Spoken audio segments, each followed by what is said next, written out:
Jadi hadis ini, 7 golongan ini yang disebut oleh Rasulullah, ini tidak hanya sekedar sebuah hadis informatif yang memberikan semacam pengetahuan kita bahwasanya iya nanti ada 7 golongan yang selamat dari bencana-bencana hari kiamat. Bukan hanya sebatas itu.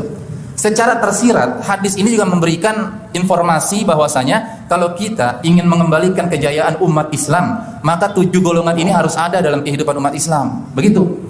Itu yang juga harus kita pahami. Jadi bukan sekedar hadis ini sebagai sebuah khayalan, gambaran bagaimana nanti ada 7 golongan di hari kiamat yang akan mendapatkan naungan Allah. Tapi ini juga harus kita bawa dalam konteks dunia. Kalau kita ingin umat Islam kembali jaya, umat Islam kembali sejahtera, hidup kaum muslimin semua memiliki izzah yang luar biasa, maka 7 golongan ini harus ada. Satu tadi, pemimpin yang adil. Doakan pemimpin kita.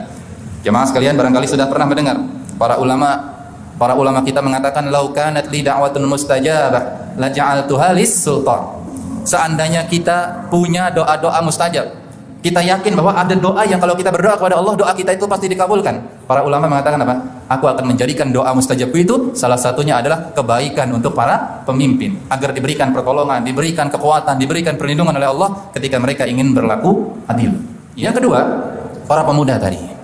Para pemuda yang tumbuh dan berkembang dari sejak masa remajanya sampai nanti masa mudanya hingga masa tuanya di dalam ibadah kepada Allah Subhanahu wa taala. Ini memberi gambaran apa? Kita butuh kalau pengen kembali kejayaan Islam itu, kita butuh generasi pemuda-pemudi yang soleh dan soleha. Pemuda-pemudi yang lebih aktif mengaji daripada ngerumpi, begitu. Pemuda-pemudi yang lebih aktif untuk apa? Mendatangi masjid daripada mendatangi diskotik. Tapi yang jelas, kita sangat butuh jemaah sekalian pemuda-pemudi yang soleh dan soleha. Tapi tidak hanya soleh dan soleha. Saya sering sampaikan ini. Kita hari ini jauh lebih butuh pemuda soleh dan soleha yang bermentalitas. Itu yang jauh lebih kita butuhkan. Bermentalitas. Bermentalitas itu artinya dia berani untuk melawan arus yang saat ini menjadi kebiasaan anak muda-mudi zaman sekarang. Yang ketiga, golongan yang ketiga siapa? Warajulun qalbuhu mu'allaqun bil masjid. Laki-laki yang hatinya itu senantiasa terikat dengan masjid. Dalam konteks membangun peradaban Islam kembali sebagaimana peradaban Islam yang jaya di masa sahabat Nabi SAW, laki-laki yang hatinya terpikat dengan masjid ini memberikan gambaran kita butuh masyarakat Islam yang gemar memakmurkan masjid karena masjid adalah sumber peradaban. Kemudian yang keempat, warajulani tahaba fillahi ijtama'a alaihi wa tafarraqa alaihi. Golongan yang akan mendapatkan naungan Allah pada hari kiamat, 2 orang laki-laki yang saling mencintai karena Allah, bertemu, berjumpa dan berpisah juga karena Allah. Ini menggambarkan ukhuwah Islamiyah. Bahwa umat Islam hanya dengan ukhuwah Islamiyah yang semakin rekat dan kuat, mereka akan bisa meraih kejayaan. Poin yang kelima, warajulun da'athum ra'atun dzatu mansibin wa jamalin. Seorang laki-laki, seorang pemuda yang dia digoda oleh wanita yang memiliki kedudukan, memiliki otoritas serta memiliki kecantikan. Namun ketika dia digoda untuk melakukan zina, dia berkata, inni akhafullah, aku takut kepada Allah. Ini memberikan pelajaran kita butuh anak-anak muda Islam yang berakhlak karimah, berpegang teguh dengan prinsip-prinsip akhlak karimah dan adab-adab yang mulia. Karena meninggalkan maksiat dengan mengatakan inni akhafullah, itu akhlak karimah jemaah sekalian. Dan ini berat karena yang menggoda apa? Wanita cantik dan kaya raya. Yang keenam, warajulun tasaddaqa bi shadaqatin fa akhfaha hatta la ta'lama shimaluhu ma tunfiqu yaminuh.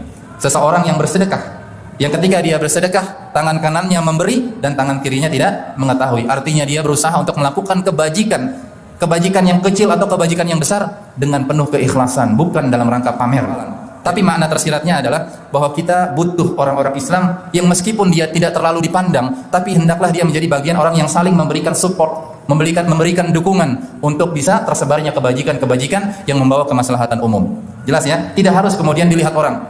Kadang-kadang orang yang terlalu terlihat populer, ya, menampakkan kebajikannya, toh itu bukan orang terbaik juga, iya enggak? Bukan orang yang terbaik. Jadi hendaklah kita semua punya peran, meskipun peran kita kecil atau tidak seberapa, tapi kita menjadi bagian dari orang yang man tasaddaqa bi shadaqatin fa akhfaha hatta la ta'lama shimaluhu ma tunfiqu yaminu. Dan yang ketujuh yang disebutkan oleh Nabi SAW sebagai orang-orang yang mendapatkan naungan pada hari kiamat, yaitu warajulun dzakarallaha khalian fa fadat aina. Adanya orang-orang yang kemudian dalam kesendirian dia mengingat Allah lalu mencucurkan air matanya, menangis dengan derasnya. Ini memberikan gambaran apa? Kita umat Islam butuh untuk selalu mengintrospeksi diri-diri kita. Bagaimana sejauh ini penghambaan kita kepada Allah Subhanahu wa taala, ketaatan kita terhadap perintahnya, begitupun ketaatan kita untuk meninggalkan larangannya.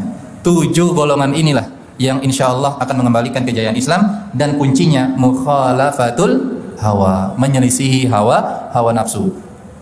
Allah Ta'ala berfirman, wa amma man khafa maqama rabbih wa nahan nafsa 'anil hawa fa innal jannata hiyal ma'wa.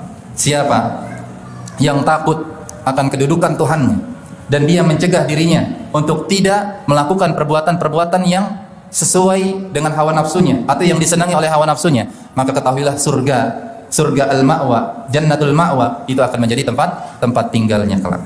Dan mudah-mudahan kita semua jemaah sekalian bisa menjadi bagian dari hamba-hamba Allah Azza wa Jalla yang mendapatkan jalan menuju surga karena sebab menyelisihi hawa nafsu kita.